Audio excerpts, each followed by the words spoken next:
अस्सलाम वालेकुम गाइस। तो हम निकल गए थे कामारेड्डी क्योंकि हमको वहाँ पे एक मेहंदी का ऑर्डर था। तो हम चले गए बस स्टैंड। वहाँ से हम डायरेक्ट कामारेड्डी जाने वाले थे, पर हमको बहन कॉल करके बोले उन्होंने भी आ रहे हमारे साथ। तो हम वहाँ से निकल गए निज़ामाबाद के लिए। निज़ामाबाद पे जाके हम उनको हाफ एन आवर वेट करे, फाइनली उन्होंने आ गए। तो हम निकल गए वहाँ से कामारेड्डी के लिए।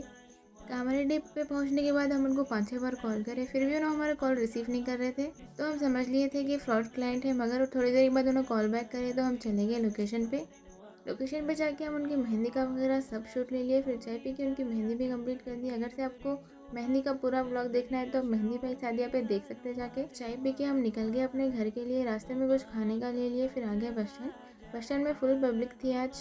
वैसे भी टिकट फ्री हुआ जब से, पब्लिक तो हमेशा स्टडी वगैरह। फिर वहाँ से आ गए हम अपने घर पे। ये आप बचपन में खाते थे या नहीं, कमेंट में बताओ। फिर डिनर करने के बाद हम हमारे दो सिस्टर्स को मेहंदी लगाना शुरू कर दिए। उन दोनों को सेम डिज़ाइन होना था, वो कंप्लीट कर दिया। हम फिर एडिटिंग वगैरह कर दिए। Thank you for watching. मिलते हैं कल के ब्लॉग में। Bye bye.